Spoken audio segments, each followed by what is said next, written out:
Hello, everyone, and welcome back to James Military Talks for an in-depth analytical breakdown of the escalating kinetic friction between the United States and Iran. We are currently observing a massive military campaign where U.S. forces have reportedly engaged over 7,000 strategic targets linked to Iranian infrastructure. To provide a neutral perspective, this represents a transition from symbolic posturing to a full-scale application of overwhelming precision force. Analysts suggest that the current U.S. strike packages are reaching record-breaking scales, signaling a strategy of continuous operational expansion. The overarching U.S. objective appears to be the systematic degradation of Iranian military capabilities, while simultaneously bolstering their own regional posture. From a tactical standpoint, this conflict is being fought heavily from the air, utilizing high-altitude surveillance and low-altitude strike assets. A central hub for these operations is a high-tempo American military installation located strategically within the United Arab Emirates. At this facility, the maintenance of AH-64 Apache attack helicopters is a 24-hour industrial process that never sees a moment of downtime. Ground crews work in relentless shifts to ensure these airframes are fueled and their complex weapon systems are fully operational for the next sortie. This specific UAE base serves as the primary launch point for American aviators tasked with patrolling the volatile waters of the Strait of Hormuz.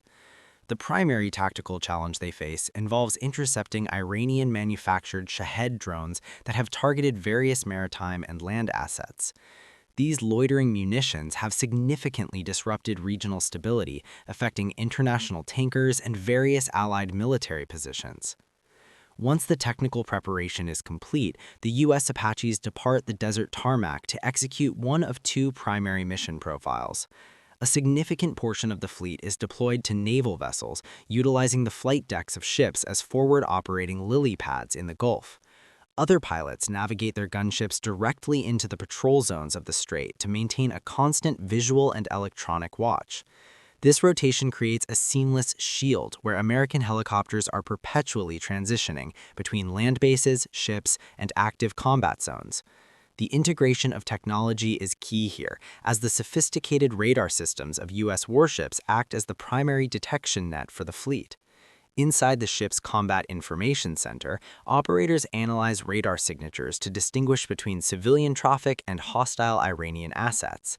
Once an incoming threat is verified, the data is instantly relayed to Apache crews who are either on deck or already loitering in the air.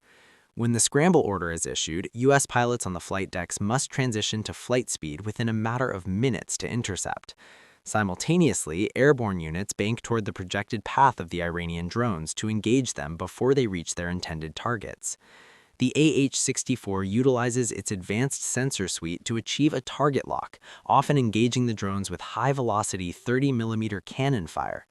Radio logs frequently confirm the neutralization of these threats, marking a consistent pattern of successful interceptions by American aviators.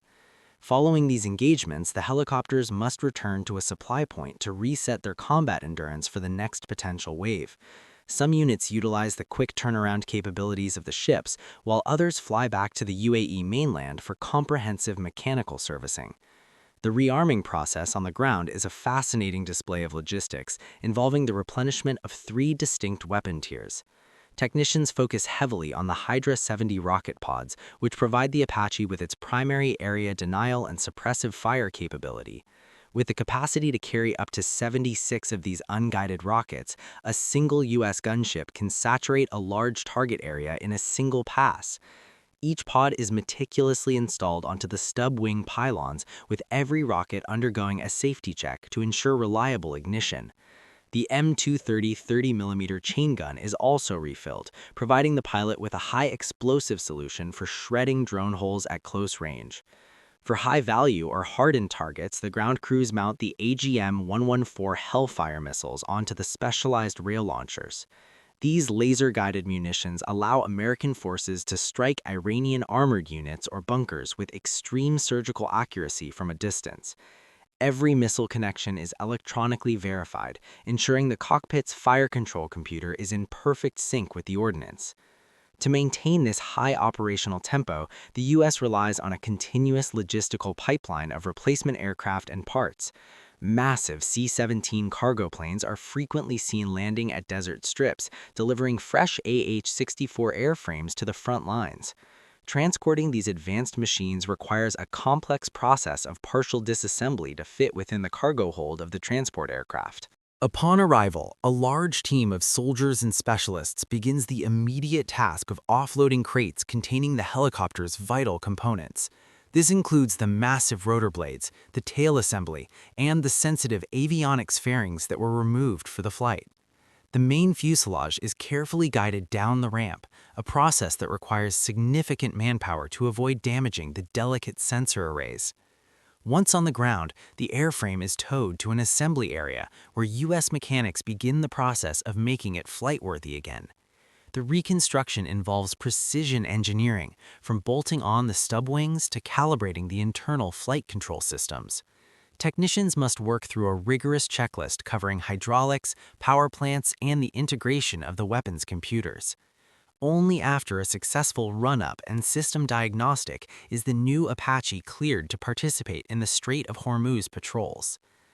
Back on the front lines, the situation remains fluid, as Iranian forces continue to test the defensive perimeters of the U.S. naval formation. When shipboard alarms signal a new drone launch, the standby Apaches must react with immediate and decisive vertical lift.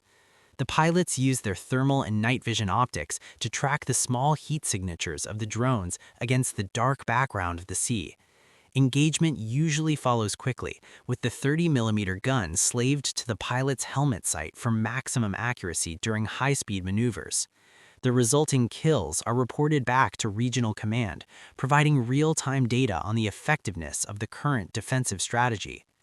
From an analytical perspective, this cycle of engagement and replenishment highlights the massive resource disparity between the two sides. While Iranian forces utilize cost-effective drone swarms, the United States counters with high-cost, high-precision technological dominance. The constant flow of C-17s ensures that the U.S. ready-to-fly count remains stable, regardless of the intensity of Iranian activity. This logistical battle is just as important as the kinetic one, as it determines how long each side can sustain their current level of operations. Mechanics in the desert and the pilots over the water are two halves of a single, highly effective military machine.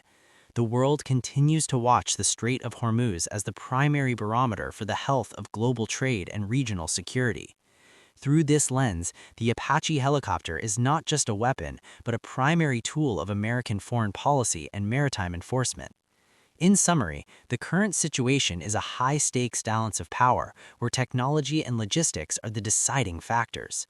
Iran continues to innovate with its manned systems, while the U.S. relies on its massive infrastructure to maintain an operational edge.